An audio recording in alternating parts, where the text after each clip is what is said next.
Thank you, Mr. Chairman. Good afternoon. Thanks for being with us. My question is a little less budget specific and a more of a will you help us type question. And I say that listening to my colleague talk about the potential devastation with the payday lending cycle that people can get caught up in. More specifically, I'm talking about some situations our seniors can end up in.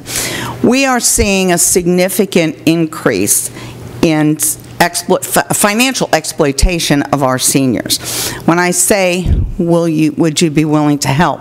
One of the ways that I thought about that might be possible with some cooperation would be in our banks themselves. I've literally been working with my DA's office on this. We have seen so many instances of this in the area where I live, where some of our seniors are caught up in literally scam after scam, fiscal scam, $25 here or there because you're going to win $2 million. Of course, those contacts for those individuals are sold to others, and this cycle goes on until every day they're getting, piles of mail that they're writing small checks out for, and some guy in his kitchen table is making $1 million. However, I've had quite a few occasions where people have gone into our banks and literally tried to gain access to that information, and literally very close to home, my father-in-law had that very same experience. Would it be possible, or is it worth thinking about some more specific and standardized adequate training within our banks so that they could help us better control this particular growing situation?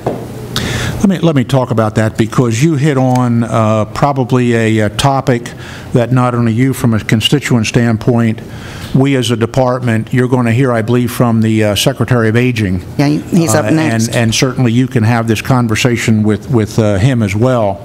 But also the industry groups, the Pennsylvania Bankers Association, the Pennsylvania Association of Community Bankers, and the Pennsylvania Credit Union Association. All of us right now are focused on what can be done in the area of elder financial abuse. There are things that can be and should be done.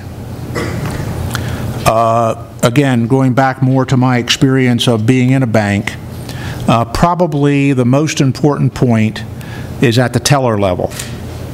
The teller knows when somebody walks in to see them that they've been seeing for 20 years, 10 years, 2 years. And they walk in with somebody that for whatever reason, that person is standing next to them. Unfortunately, in some cases, a son or daughter, a family member that should be a trusted advisor, and certainly that from a loving relationship wants only the best. And I know in my previous organization, as part of our teller training, we had some things to be aware of to say, what can you do to watch for red flags? There is an outlet right now, and you can talk to the Secretary of Aging about that, and we're talking, he and I are talking back and forth as to what we can do to raise that profile, to make sure the reporting of that can be done as efficiently as possible to the agencies on aging and that sort of thing. His challenge is, and I think he'll share this with you if you ask about it, is then making sure that on a consistent basis across the Commonwealth, he has staffing there to follow up that's qualified in how to identify and investigate these things that are brought forward. So I think there's over the next year, I know it's probably the hottest topic right now that we are working on. I look forward to working with you on that. I will tell you that the other product that I think is going to need to get more review at either the national level, the Consumer Financial Protection Bureau, and if not there at the state level, is the whole area of reverse mortgages. That quite frankly right now, with people who people trust, come and advertise on TV that it is a product that seniors should really take advantage of. There is a place for reverse mortgages in the proper situation, but they are not a broad-based solution for a lot of seniors. And that's one that's on my list to dig in a little bit further. Well, thanks a lot. That ties in very closely, because you're right, they're running every couple of minutes on TV.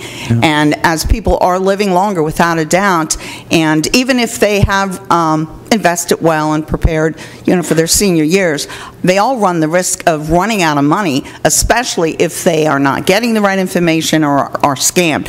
I do want to say, on the occasions that I have seen this happen locally, the banks really were on their toes, so to speak. But when I talked about any specific training, and I began to look at, our statutes and what some other states have in place, I think there's some more work we can do together, but I'm delighted to hear that you've started that conversation with the Secretary of Aging. So thank you. I'll look forward to continuing that. Thank you.